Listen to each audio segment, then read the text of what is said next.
Información, diálogo y análisis con nuestros invitados.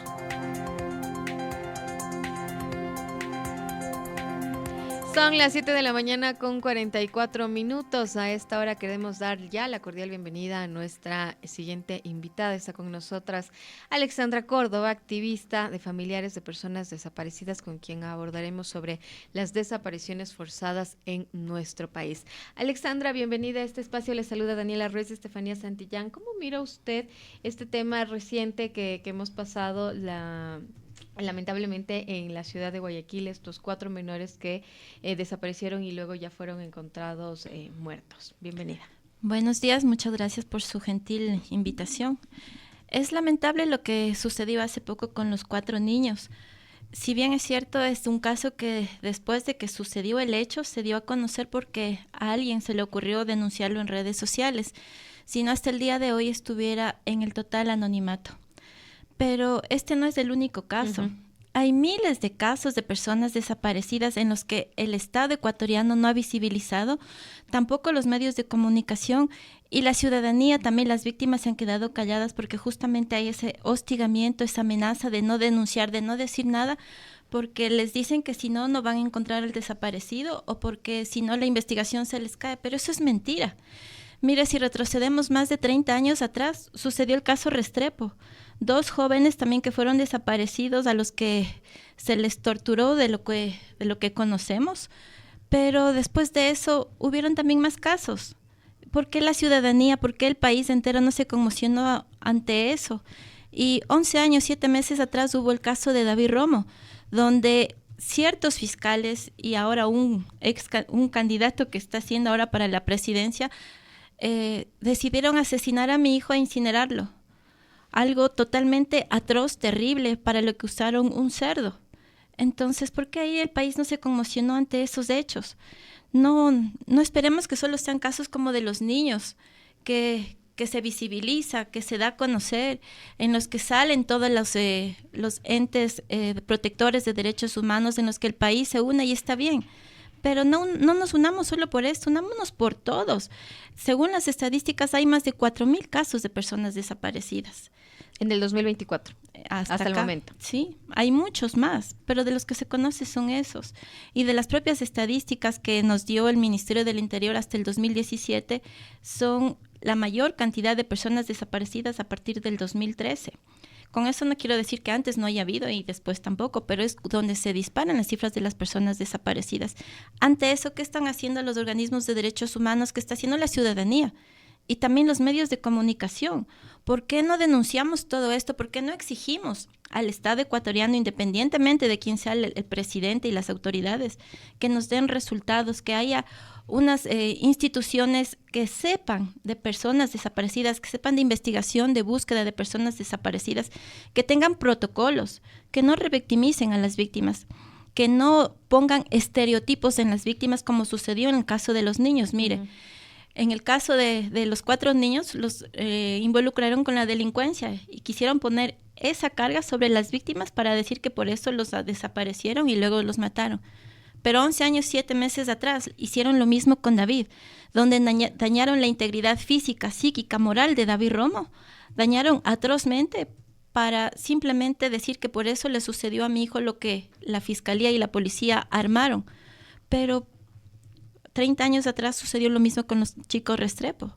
Entonces, ¿por qué? ¿Por qué nos permitimos que las personas que están a cargo de las investigaciones, que los entes estatales desvirtúen esto simplemente para generar impunidad y que la carga de la negligencia y de lo que está sucediendo en el país caiga en las víctimas? Justo esto iba a consultarle, Alexandra. Son 3 casos que usted pone a colación, ¿no? Son diferentes, pero tienen esta similitud de que al final terminan desapareciendo estas personas. Ahora, en este caso, ¿cómo ha visto usted durante todo este proceso que ha tenido que vivir en el caso de su hijo? Si es que ha habido avances en cuanto a estos protocolos que se mencionaba, o seguimos con estos protocolos antiguos que lamentablemente llegan incluso a la gente y dice, prefiero no denunciar porque no me van a ayudar. Si denuncio, no sirve de nada mi denuncia a menos de que sea un caso mediático, como lo que sucedió en el caso de estos 4 menores en Guayaquil. Lamentablemente eso sucede, pero porque tenemos deficiencias en las instituciones, hay ausencia de protocolos efectivos para la búsqueda, la resolución de los casos, existe revictimización, existe negligencia investigativa y una prueba palpable y evidente es el caso de David Romo. 11 años, 7 meses atrás, el caso regresó al inicio, seguimos investigando y seguimos a buscar el teléfono celular de mi hijo, las llamadas telefónicas, porque hasta ahora no se sabe dónde está el teléfono de David, al menos el teléfono de David, para con ese teléfono seguir el rastro de David y presuntamente de los perpetradores de la desaparición. Los desaparecidos no son casos aislados. Si nos ponemos a ver los casos de los desaparecidos, todos son iguales. Un día los ven en un lugar y de pronto desaparecen y resulta que hubo un policía, un militar, un agente estatal. Pero no solamente la desaparición forzada de personas es cuando quienes están a cargo de la desaparición son entes estatales. Basta con que el estado en el que la persona desapareció él actúe con aquiescencia o tolera a los perpetradores de la desaparición para que esto sea una desaparición forzada.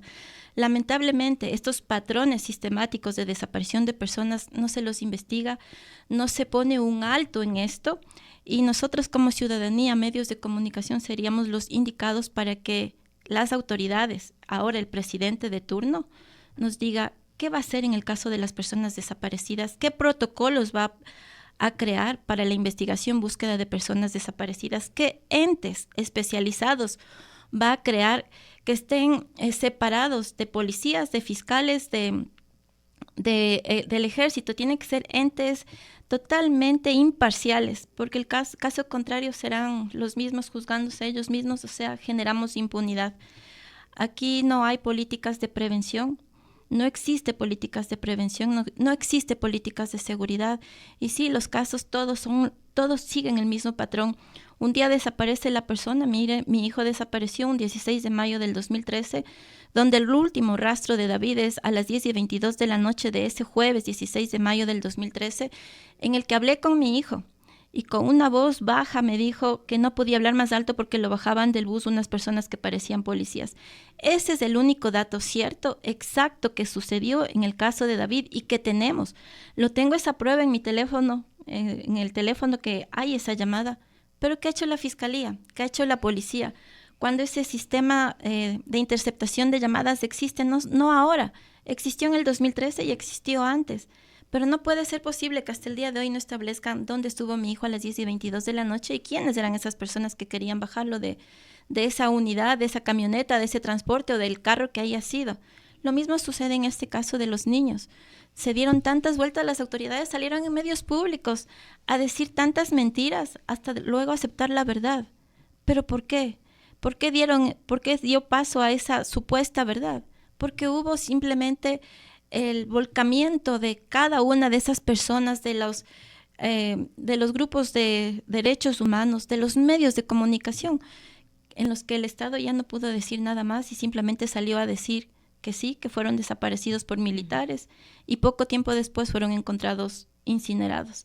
Es lamentable que en este país no exista ni siquiera seguridad para quienes un día salen de su casa y van a un trabajo o a la escuela, o regresan de ese trabajo, de esa escuela y regresen sanos, vivos a su casa. Es lamentable eso y más aún cuando ahora estamos en un periodo de elecciones. Uh-huh. ¿Qué candidato ha mencionado qué va a hacer para las personas desaparecidas? ¿Cómo va a resolver estos casos? ¿Qué políticas de prevención va a haber? ¿Algún acercamiento con alguno de los candidatos? Usted que es parte de todos estos, de todas estas voces, ¿no? De familiares desaparecidos, si bien es cierto, hay quienes se dedican más a estar como asociaciones ya formadas a trabajar sobre este tema de las desapariciones. No sé si se han reunido para poder decir, miren, hay que trabajar lo que usted mencionaba, en política de prevención, hay que trabajar en una política que acompañe para todos los familiares que tienen familiares desaparecidos y que puedan seguir una línea adecuada y que se pueda encontrar uh-huh. a todas estas personas desaparecidas y que no quede como en casos como en el suyo, que pasen uh-huh. años y que a pesar de que haya sido mediático en su tiempo, ya luego va bajando la atención y se va quedando relegado de cierta manera estos casos. Sí, le hablo de estos casos, del caso Restrepo, David Romo y los 4 niños, es porque son los casos más visibles, uh-huh. pero hay miles de casos más, miles de familias. Desde el 2013, en el que desapareció David Romo, el presidente de la República de aquel entonces, Rafael Correa, nos reunió en el Palacio de Carondelet para establecer mesas de trabajo en los que se pidió ciertos cambios que únicamente se los trataron ahí en esas 4 paredes y que afuera no se hizo absolutamente nada. La prueba de eso es que seguimos con un sistema que desconoce de líneas de investigación, que desconoce de cómo investigar y que desconoce sobre todo de derechos humanos. El problema es que aquí los desaparecidos son un problema para el gobierno de turno. Son un problema y nadie quiere enfrentar esto. Porque si bien es cierto, en este gobierno no desapareció David ni los más de 4,000 personas, pero es responsable por las omisiones dadas. Porque si bien es cierto, en el 2013 no existía la figura de desaparición forzada aún, porque eso es lo que argumentan las diferentes autoridades, que por eso no podían hacer nada más.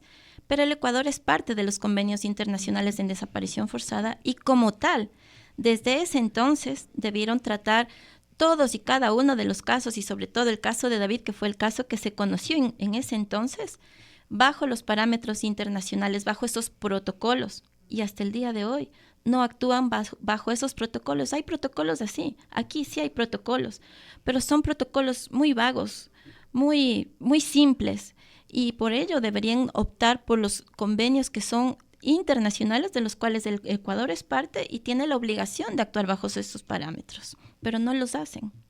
Alexandra, es importante hacer un poquito el recuento del caso de David, tomando en cuenta que, claro, en su momento usted ya lo comentaba, ¿no? En su momento le dijeron las propias autoridades, ya lo encontramos, está calcinado, y al final no era el cuerpo de David, era el cuerpo de un cerdo. Tenía usted no solo la llamada, sino también un mensaje que le llegó a David a través de redes sociales. Tiene algunos indicios que se fueron planteando durante el caso de su hijo, de David, y que ahora, como usted bien nos menciona, todo ha vuelto como a foja cero. Hagamos un recuento breve y en qué punto se encuentra ahora mismo el caso de David. Claro, David Romo, un estudiante de comunicación social del 4º año de la Universidad Central, un 16 de mayo del 2013 a las 10:22 de la noche, mientras se dirigía a su casa, es desaparecido. El último rastro, la última llamada, la última prueba y evidencia es esa llamada de las 10:22, donde me dice David que no puede hablar más alto porque lo van a bajar del bus unas personas que parecen policías. Toda esta información se le da a los policías, a los fiscales que intervinieron, pero cabe recalcar que la denuncia no me la aceptaron, porque había que esperar 48 horas y simplemente me iban a hacer el favor de recibir la denuncia y tenerla en escritorio hasta que sea el día lunes, para que puedan enviarlo al fiscal de turno y se sortee fiscal e investigador. Se dejó pasar más de 72 horas. Un minuto en la desaparición de una persona es importantísimo, no digamos 72 horas, dejaron perder muchas pistas. Pero sin embargo, hubo esto, no rastrearon el teléfono celular, no siguieron esa ruta técnica del teléfono de David, de esas llamadas antes y después de la desaparición, porque eso les hubiera dado una pista de dónde buscar a mi hijo. Pero es público que lo buscaron por todo el país, sin un rastro exacto, es decir, estaban jugando a la gallinita ciega. En un país tan grande estaban jugando a eso, no sabían cómo hacer. Pero mientras pasaba el tiempo y mientras yo iba viendo cómo buscaban, porque yo fui testigo de cómo iban buscando con un palito, viendo dónde está David en diferentes lugares, pudimos encontrar a varias personas. Pero también me pude dar cuenta de la falta de preparación de las personas que están a cargo de las vidas de seres humanos que han sido desaparecidos. Y fue esa persona que denunció la negligencia, la inoperancia de un Estado que no está preparado o que no quiere hacer nada para encontrar a las personas desaparecidas.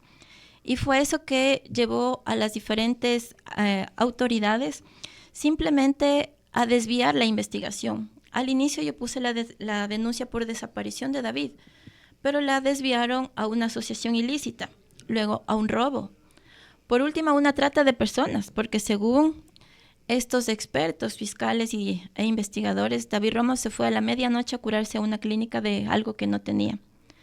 Pero a los pocos días el fiscal Galo Chiriboga salió a pedir disculpas públicas en medios de comunicación por haberse aventurado a dar una información que no había sido ni corroborada ni verificada. Pero mientras tanto ya dañaron la honra, la imagen de mi hijo. ¿Y eso quién me devuelve? Posteriormente, como no encontraron nada, seguían buscándole a David por Esmeraldas, por la Concordia, por todo el país. pero también seguían buscándole en la clínica porque supuestamente a David lo mataron ahí. Es decir, buscaban a palo de ciego ahí. Llegaron a buscarlo incluso en el Mundial de Brasil porque una alta autoridad de la policía lo vio a David Romo comprando entradas para el Mundial Brasil-Croacia. Llegaron a ese punto. Mientras más pasaba el tiempo, la policía se iba viendo en esto de verse tan inoperante, tan negligente ante mis denuncias que incluso me amenazaban. Después salió una chica Almonacid, hija de lo que hay en los informes del expediente de una asambleísta Alianza País, donde decía que David Romo estaba con ella y que no le tienen que buscar. La policía llegó a armar tantas cosas con la finalidad de que yo ya no busque, que ya no diga nada. Pero yo seguía, hasta que al final, en la Comisión de la Verdad y Derechos Humanos, llegaron a asesinar a mi hijo, a trocearlo en pedazos, llevándome a un camal metropolitano a fenar un cerdo, a sacar esas vísceras. Cada una de esas partes a quemarlo, quemaron 2 partes. Llegaron a incinerar ese cerdo para decirme que eso le pasó a su hijo y usted ya no tiene que buscarle porque su hijo está hecho polvo. Esa fue la actuación del Estado ecuatoriano en esos agentes estatales de la Comisión de la Verdad y Derechos Humanos y de la DINASED, y que ahora pretende ser candidato. Posteriormente, en la audiencia se les cae el caso, porque mientras el fiscal sostenía que David Romo está incinerado, recibe una llamada del 1-800 delito donde una persona le dice que David Romo está enterrado en el norte de la ciudad de Quito, en Calderón. La fiscalía en plena audiencia pide suspender la audiencia, algo de locos, y salir a buscarlo. Ante esto lo niegan los jueces, pero la fiscalía manda a sus iguales a buscar a David, y en las redes sociales de la Fiscalía General del Estado se publica: seguimos en la búsqueda de David Romo, y seguían escarbando y buscando a David. Es decir, la Fiscalía con eso quedó evidenciada la farsa que creó, con la única finalidad de cerrar un caso que ha sido incómodo para las diferentes autoridades y que ha mostrado la negligencia, la inoperancia y ese espíritu de cuerpo que yo lo llamo complicidad de esos actores estatales. El caso de la desaparición de David Romo fue nulitado a costa de fiscales, de policías y jueces que participaron en esta farsa. La Fiscalía General del Estado no ha iniciado un proceso investigativo de oficio contra estas personas, pero sí el caso regresó nuevamente a investigación, donde estamos nuevamente con el teléfono celular, porque esa es la pista más importante que tenemos para establecer dónde estuvo mi hijo a las 10:22 de la noche, tomando en cuenta que es un teléfono celular BlackBerry, un teléfono inteligente, un teléfono que deja huellas, marcas en cada una de esas radios base de esas celdas. Pero extrañamente, en el caso de David, la tecnología ha resultado demasiadamente obsoleta. No pueden ubicar esas llamadas, no pueden ubicar ni siquiera el teléfono celular de David. Ustedes recordarán que en el 2013 salió el ministro del Interior en un medio de comunicación diciendo: ya encontramos a David, no son los amigos, son los señores del bus y ya encontramos el teléfono celular. Está en medios de comunicación textualmente, como lo digo. Yo, confiada en un ministro, dije: sí, ese es el teléfono de mi hijo. Pero cuando nos ponemos a revisar minuciosamente todas esas pericias con los informes que emite la operadora Movistar, hay 4 dígitos diferentes al número de email. Es decir, ese teléfono no es de David. Hasta el día de hoy no sé cuál es el teléfono de mi hijo. Es más, con el fiscal, porque tengo 2 fiscales, el uno que le busca al David y el otro que le busca a los responsables. Al fiscal Burbano que está buscando a David, le he dicho: dígame cuál es el teléfono de David y yo no vuelvo a molestar más. Señora, ¿cómo le puedo decir si no sé cuál es el teléfono? O sea, no puede ser que a los 11 años no sepan cuál es el teléfono de David, cuál es el email de David. Y sobre todo, ¿por qué la fiscalía, por qué la policía creó esta farsa? ¿Por qué desvió tanto la investigación? En 11 años pudieron encontrarlo a David, encontrarlo posiblemente con vida y sancionar a esos responsables de todas esas acciones, pero también de las graves omisiones que se han dado y que han impedido que yo encuentre a mi hijo, y solamente se ha generado un manto enorme de impunidad. Alexandra, era importante hacer esta revisión para que precisamente se pueda analizar todas estas fallas, ¿no? Todas estas negligencias, todos estos inconvenientes que he tenido que enfrentar durante estos 11 años. Ahora ya, para finalizar, sí es importante que ustedes nos cuenten cómo, como agrupación, como familiares de personas personas desaparecidas, están trabajando, están esforzándose, cuáles son las acciones que ustedes desarrollan dentro de lo que ustedes pueden hacer. Bueno, como asociación de personas desaparecidas no son las encargadas para encontrar a los desaparecidos, pero sí para generar acciones tendientes a que el Estado, las diferentes autoridades cumplan con su deber, el deber que está plasmado en las diferentes leyes. Yo no pertenezco a ninguna asociación, me debo únicamente a la Asociación David Romo, a la Fundación David Romo, al Partido David Romo. Ese es el único que rige mi vida. Y como tal, sí, he hecho un pedido a todos y cada uno de los periodistas, medios de comunicación, para que ahora en esta campaña se les pregunte a esos candidatos, en especial al general Arauz, ¿qué va a hacer con las personas desaparecidas? ¿Cómo va a generar esas políticas de prevención, esas políticas de seguridad? Y sobre todo, ¿qué va a hacer para encontrar a cada uno de ellos? ¿Qué va a hacer? ¿Cómo va a crear esos cuerpos de seguridad, esos cuerpos de investigación que no sean ni la policía ni el ejército? Necesitamos entes independientes, porque caso contrario la impunidad seguirá y esa imparcialidad nunca se va a lograr. Mire, vemos lo que sucede en el caso de los niños, que simplemente hasta el día de hoy no hay una resolución, que todavía salen las autoridades a decir que no se sabe si es desaparición forzada o no, es algo ilógico, pero eso es lo que se da en cada uno de los casos. Y yo aspiro que cada uno de esos medios de comunicación no solamente me ayuden con esas preguntas, sino también que de parte de ustedes también se diga a cada uno de esos candidatos qué van a hacer cuando las estadísticas son sumamente altas. Un desaparecido debe ser ya un problema para la autoridad de turno. No digamos más de 4,000 personas y que a diario desaparecen y que todos los vemos en los medios de comunicación y en redes sociales, no en las autoridades, no en las instituciones que rigen este país, más que los familiares que siguen pegando o seguimos pegando esos rostros de esas personas para que sepan que están desaparecidos.